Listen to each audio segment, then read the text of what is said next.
Today I'm going to be setting up the Fluval 406 canister filter. So this system is going to be installed on my 55-gallon tank, but as many of you know, I already have a current system running, and that is the Sunsun 304B canister filter. Now this filter, as well as my Akeon 300-watt heater, are actually going to be donated to a local elementary school. They're setting up a 45-gallon tall fish tank in their library for their students to admire, and I'm actually going to be helping them with this project. Now those of you who follow me on Instagram actually know exactly what I'm talking about. You've already seen the tank and all the stuff I'm going to be doing with it. So if you don't follow me already, make sure to follow me at FPS Aquatics. So now let's get to the main part of this video, unboxing the Fluval 406 canister filter. So before I open up the box, I actually have to cut off all of these stickers that are holding it shut. So I'm going to do that right now. So now the box should open up. This is really nice packaging, I have to admit. So here is the filter. Now I do like how small this is. It's going to be nice because I can have more room underneath my stand. So it's definitely going to be an upgrade. So I'm just going to set this aside and then we can talk about what else is in the box. So right here we actually have our input and output, and then this looks like it hooks onto the filter itself. And then we also have lines for the hosing, so this is pretty cool. Then we also have some Fluval flexible tubing. This is some really nice stuff. I think it's going to be way easier to install than the Sunsun filter because that filter took me 40 minutes to install the tubing alone, so it was definitely a nightmare, but I think this will be way easier. And we also have the cover for the impeller. This is actually an upgrade from the last version, so this looks pretty cool. So to get inside this filter, you just have to push down on these clips and then pull up, and there you go. So right here's the impeller. This looks like the intake and the output, and overall it looks extremely well built. And now we open this up. So on this side we have a sponge where bacteria can grow. This is going to provide a ton of filtration. On this side we have 4 media trays that actually includes media. All you have to do is just take it out of the bag and wash it. So it looks like the lower level is an entire tray of sponge, so that's really cool. And then the next tray is ceramic media. This has to be unbagged and washed. In the last 2 trays we have activated carbon. So now I need to wash these trays of media so that way it doesn't get all dusty. They're all washed. Now I'm just going to install them one by one. Sponge goes on the bottom, then the ceramic media, then the carbon with the filter pad, and then the carbon. And then you install your sponge.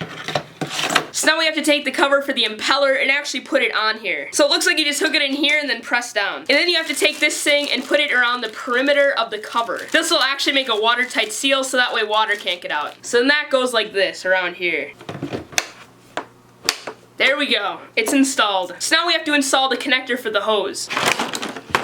Here's the connector. So it looks like you just install it like this, press down, and press down again. And that's it. It's literally that easy. Fluval really made this entire process so simple. To be honest, I've never done anything with this filter since I've installed it, so I have no idea what's about to happen. I thought the hoses were gonna start spraying everywhere. A little bit easier than I thought, I have to admit. So when you press this, does it release it?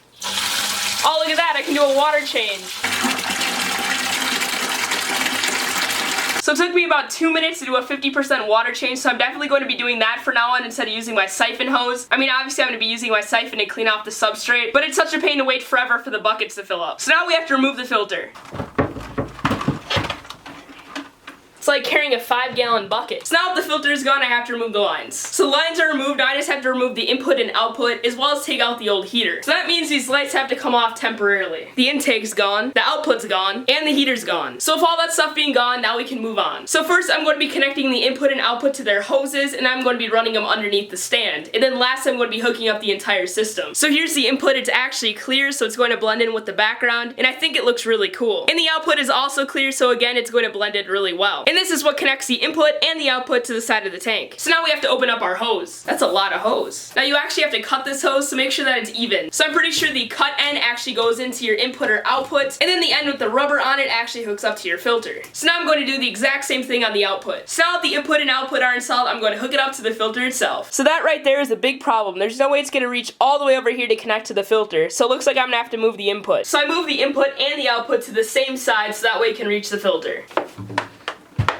I think it's really cool that my CO2 system is about the same height as my filter, which means that this thing's going to take up hardly any space, which is going to be really convenient. So now I'm just going to hook up the input and the output, and we should be good to go. So this is the output. So you just slide that on and tighten it down. And now the input.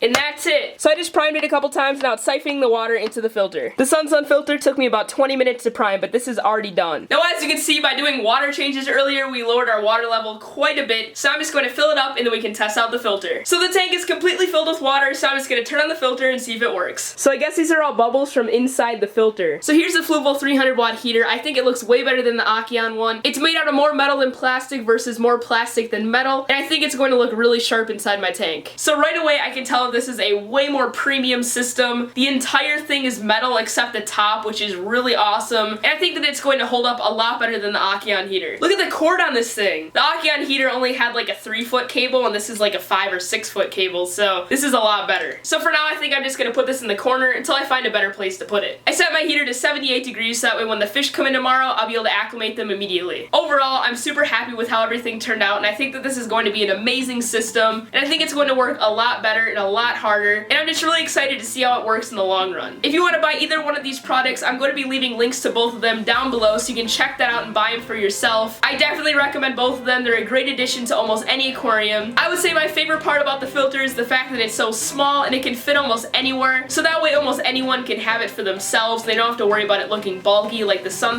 filter. I now have almost another foot of space underneath my stand. I still have to organize all those cables. I mean, they're everywhere. They're literally everywhere. So I still have to organize those cables, but after that's done, I'm gonna have tons of space underneath my stand, and none of that space would have been there if I would have stayed with the Sun filter, so I'm really glad I upgraded. Don't forget that I'm selling merch. I'm actually going to be coming out with a brand new design very soon, so click right here if you want to check that out. Also, if you think that the Fluvol 406 filter and the Fluvol 300 watt heater are a huge upgrade over what I had before, make sure to hit that like button. It shows me that you think it's absolutely awesome and you're really enjoying this series. I mean, I know I enjoy this series. I would hit the like button, but I feel like that's cheating, so I kind of want you guys to do it. And also make sure that you're subscribed and you have those notifications on because the fish are coming tomorrow. It's going to be absolutely insane, so you're not going to want to miss that. Anyway, I hope you all have an amazing day, and I'll see you later. Goodbye.